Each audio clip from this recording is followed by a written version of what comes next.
What if I told you there's a real estate strategy where investors put money into a deal and get most of it back, so they can do it again and again, building passive income with the same dollars over and over? That strategy is called BRRRR, and by the end of this video, you'll understand exactly how it works. Here's a hard truth most people never confront. The traditional path to financial security is broken. You're told to work hard, save money, put it in a savings account or a 401k, and wait. But here's the problem. The average savings account pays around 0.5% interest. Inflation historically runs at about 3 to 4% per year. That means your money is losing purchasing power every single day it sits in the bank.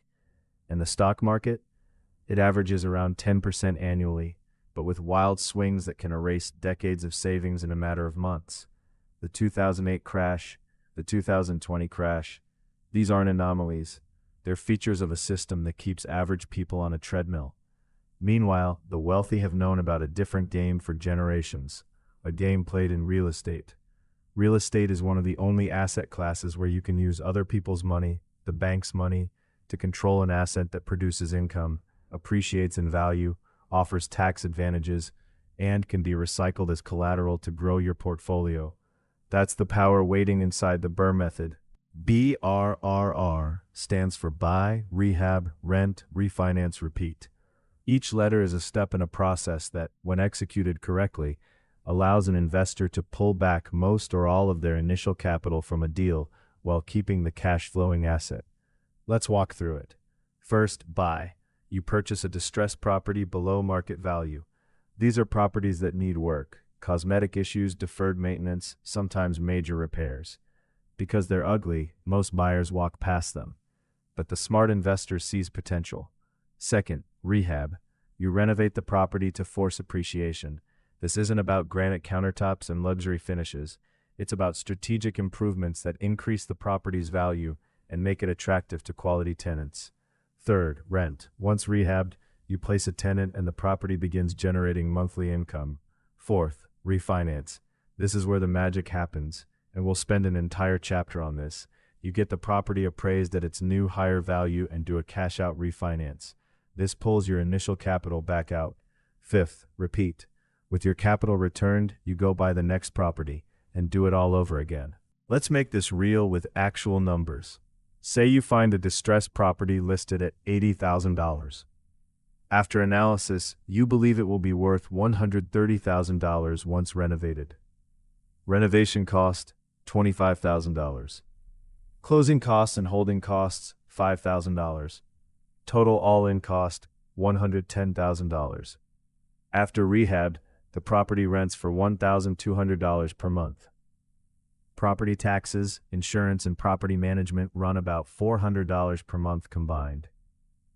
Your net operating income before the mortgage is $800 per month, or $9,600 per year. Now here's the key number, the cap rate. $9,600 divided by $130,000 equals a 7.4% cap rate. That's solid. But here's what makes BRRRR different from a standard rental. You're not done yet.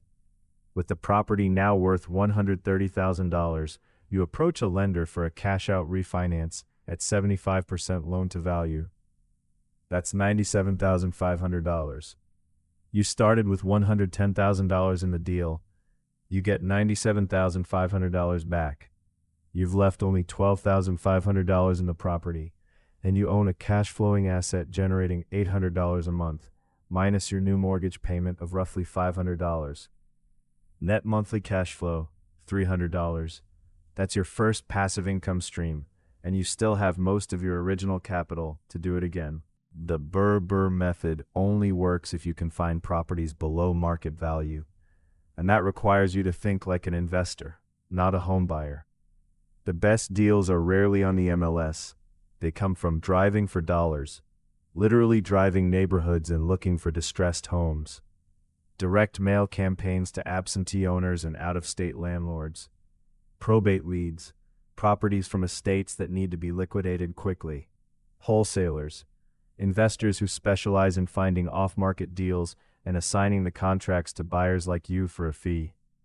Auction properties, foreclosures, and tax-delinquent properties that banks and municipalities want off their books.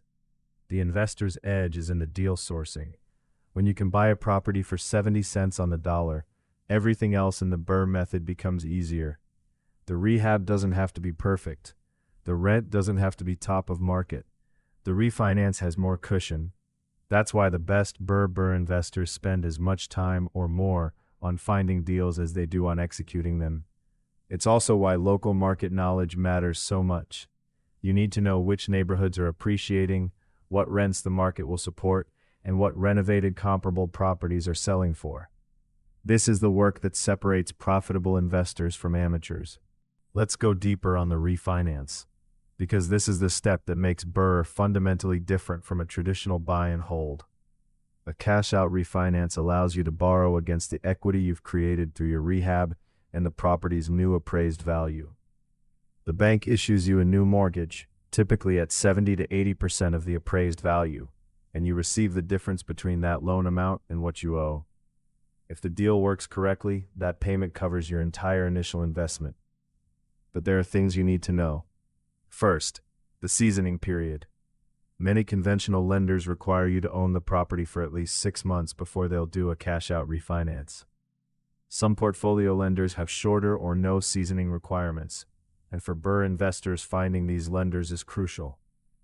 Second, the appraisal is everything. The amount you get back in the refinance depends entirely on what the appraiser says the property is worth. This is why you need to know your comparable sales before you buy. If the comps don't support your after-repair value, your numbers collapse. Third, debt-to-income ratios matter. As you scale your portfolio, lenders will scrutinize your total debt load. Work with a mortgage broker who understands investment property financing and can help you structure deals so you maintain borrowing capacity. The refinance is not automatic, but when it works, it's one of the most powerful wealth-building mechanics in real estate. Here's where it gets exciting. Imagine you execute that first BRRRR deal and pull back $97,500. You now own a property producing $300 a month in cash flow, and you have nearly all your capital available for the next deal. You find another distressed property. You do it again, deal 2, deal 3. Each one adds cash flow. Each refinance returns your capital. Within a few years, not decades, you can build a portfolio of 5, 10, even 20 properties. At 10 properties averaging $300 a month in net cash flow, you're generating $3,000 a month in passive income. At 20 properties, $6,000 a month. And here's the hidden multiplier. You also get appreciation. If those 10 properties each appreciate just 3% per year on a $130,000 value, that's nearly $40,000 in new wealth per year. Plus mortgage paydown, plus tax benefits. Through depreciation, you can often shelter your rental income from taxes entirely. The BRRRR method turns one pool of capital into a compounding wealth engine. It takes knowledge, discipline, and patience, but it's not magic, it's math. The BRRRR method isn't a secret, but most people never act on it because they think real estate is out of reach, too complicated, or too risky. What separates investors from everyone else is the decision to learn how the game is played and then start playing. If this video gave you value, hit subscribe. Every week, Property Playbook drops in-depth lessons just like this one. The next level is one click away.